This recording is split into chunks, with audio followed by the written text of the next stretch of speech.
Hey everybody, Uncle Creepy here for Dread Central, and we're doing something special for the Halloween season. What I'm doing right now is I'm going to give you 31 film choices, one for each day of the month of October, to make sure your Halloween viewing is as spooky and fun as. Director Kevin Tenney brought the world one of the finest examples of the Halloween-themed horror movie when he brought Night of the Demons to life in the 80s. Here's a movie that has everything.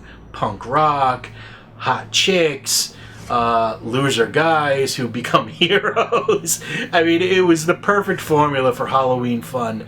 It takes place in a veritable funhouse. The whole movie plays like walking through a Halloween haunt, and it has so many memorable moments, including one with a breast and a tube of lipstick that I don't think anyone's ever forgotten after they've seen it, because you just can't unsee it, you know? It's that type of moment. But yeah, this is one of those movies I highly recommend, and if you're really feeling adventurous, I would also look for Night of the Demons 2, which featured one of the most badass nuns, yes, badass nuns, to ever grace the screen. Both movies, perfect double feature. If you could get only one, probably the original Night of the Demons is easier to come by, but I recommend doing both. So yeah, think of these two films as one recommendation. They're creepy and they're kooky, and they were brought to the big screen in grand fashion when the Addams Family opened up in theaters. And it starred Raul Julia as Gomez Addams. It had the best casting you can imagine. Christopher Lloyd as Uncle Fester.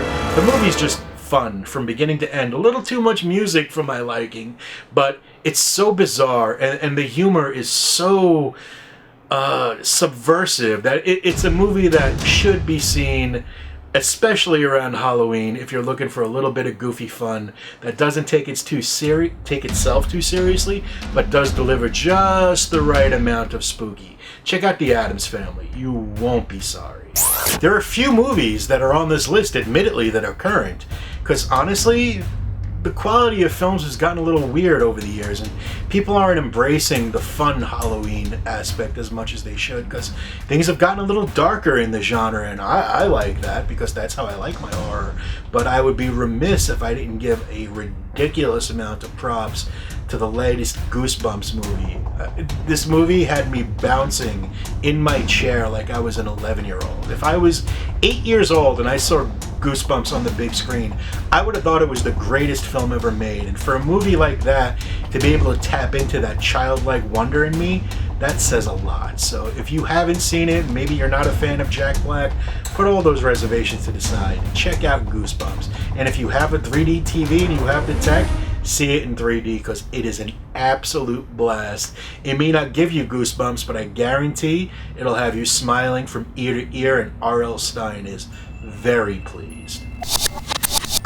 It's hard to even talk about the next one for me, because it conjures up so many wonderful memories that I had from being a kid and being a horror fan, and it's one of those few pieces of work that hit all the right buttons. What I'm referring to is Rankin and Bass, who did all those really cool claymation, stop motion TV specials for Christmas, at one point threw their hat in the ring and decided to celebrate Halloween, and the results were just stunning. It's one of those movies, Mad Monster Party, that it touches you in a way that it just warms your heart, man. It's so much fun, and even though it was made many, many decades ago, it still stands up. And as a matter of fact, every time one of my personal friends has a baby, I always send them Mad Monster Party on DVD, because it's the perfect cut your teeth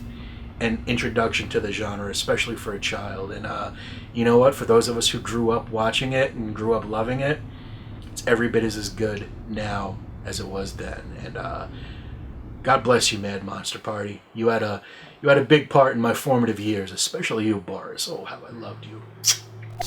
When putting together a list of Halloween viewing essentials, it's kind of hard to think that something made by Disney would be on there.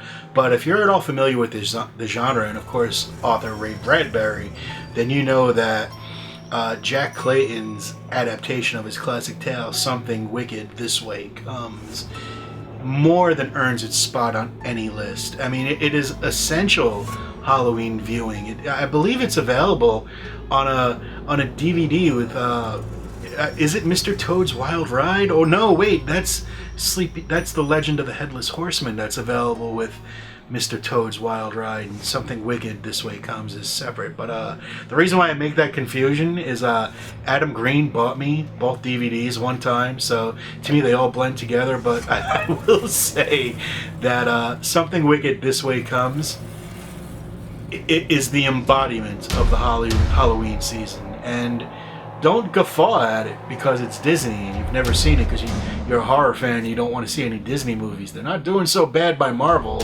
They're certainly not doing so bad by Star Wars. And their ability to make a really quality movie, even in the horror genre, kind of shines in Something Wicked This Way Comes. So do yourself a favor.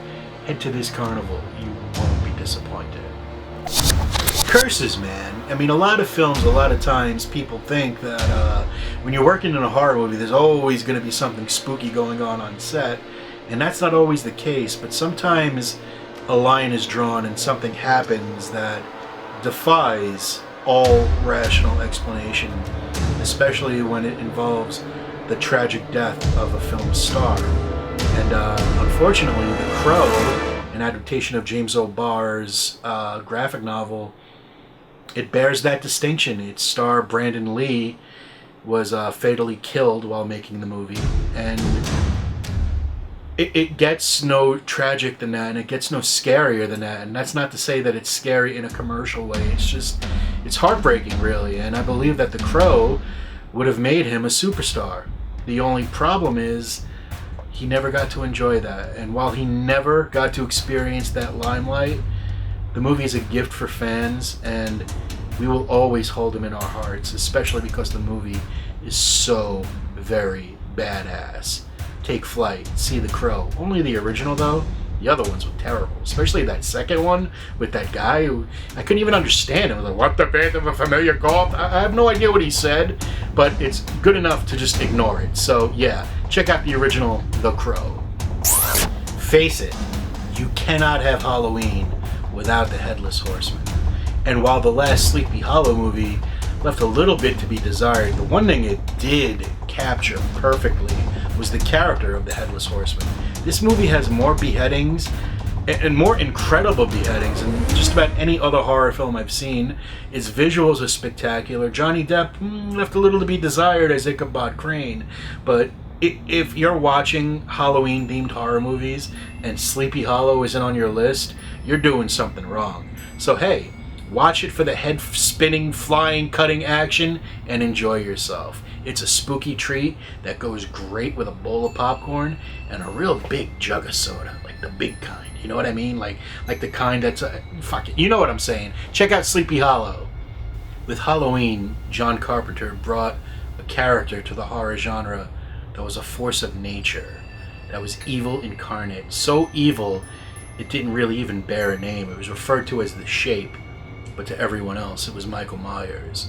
And Halloween stands as just one of the most seminal films of our genre, and probably one of the greatest films in it we'll ever see. And, you know, it's almost heartbreaking when you think about the journey this particular character and this movie has taken over the years. It's gone from different storylines, branching storylines, different takes, different remakes, different sequels to remakes. It's a shit show. It really is. But John Carpenter's original film, no Halloween is complete with that. And honestly, the title says it all. What's in a name? There's a whole hell of a lot in a name.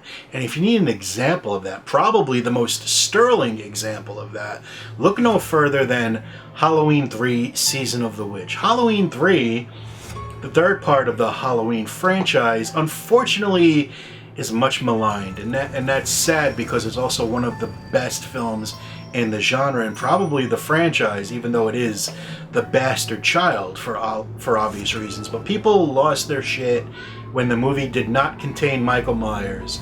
And while that's tragic, what we did get was an incredible 80s Halloween-themed movie filled with so many visuals, filled with so many laughs, so many of the coolest deaths ever captured on screen, and of course, that lovely, lovely song. How many days is it till Halloween? One listen will tell you every time.